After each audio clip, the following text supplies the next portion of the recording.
तर नमस्कार मित्रांनो, जय हरी जय शिवराय. तर आज आलाय असा आज आपला छत्रपती शिवाजी महाराजांचा राज्याभिषेक सोहळा पार पडला. तुम्हाला तर माहितीच आहे आणि आपण आज तिथे गेलेलो हेही तुम्हाला माहिती आहे. तर विषय असा आहे, तर सोहळ्यानिमित्त आम्ही 5 तारखेला सकाळी गाडी काढली आणि निघालो रायगडच्या दिशेने. तर आम्ही दुपारी 1-1:30च्या आसपास भर उन्हाचा आम्ही गडाच्या पायथ्याशी पोहोचलो होतो आणि इथनं पुढं आम्हाला खरी गाड्याची चढाई चालू करायची होती.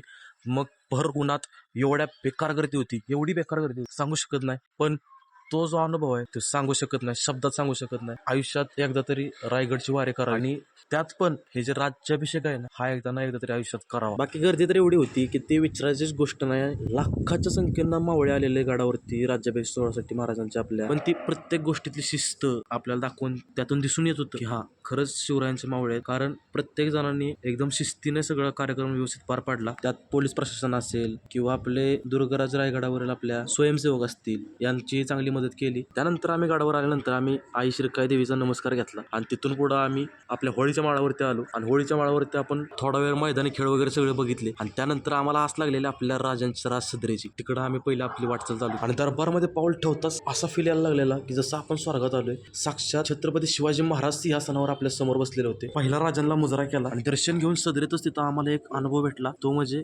महाराजांच्या दरबारात येऊन सगळ्यात पहिलं प्रात्यक्षिक साजरे करायचे लोक जे मैदानी खेळण्यासाठी आले, त्यांनी येऊन स्वतः पहिलं त्यांचं प्रात्यक्षिक सादर केलं आणि त्यानंतर ते मैदान खेळासाठी मैदानावरती गेले. राजदरबार बघितला, होळीचा माळ बघितला, मैदानी खेळ बघितलं आणि इथून पुढे आम्ही परत गेलो जगदीशेश्वराच्या मंदिराला.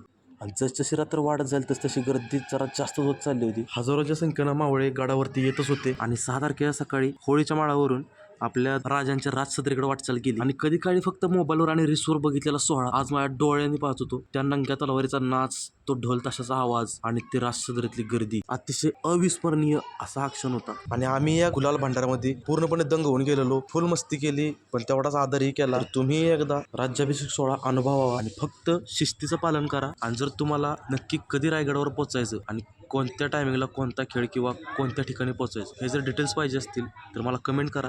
मी सगळ्या डिटेल्स तुम्हाला DM मध्ये देऊन टाक. आणि हो, म्हणजे माझ्याच काही सवंगाडीने मला कमेंट केली होती की भावा वरती जातोयस पण कचरा वगैरे करू नका, ह्याची काळजी घ्या असं कसं. तर भावांनो, मी माझ्या जबाबदारीवर मी केलेला कचरा प्लस आपल्यातल्या काही मावळ्यांकडून चुकून राहिलेला कचरा जेवढा माझ्याच्यानं होता होईल तेवढा मी घेऊन रायगडच्या पायथ्याशी आलो. तर चला भेटूयात नेक्स्ट व्हिडिओमध्ये. जय हिंद, जय महाराष्ट्र.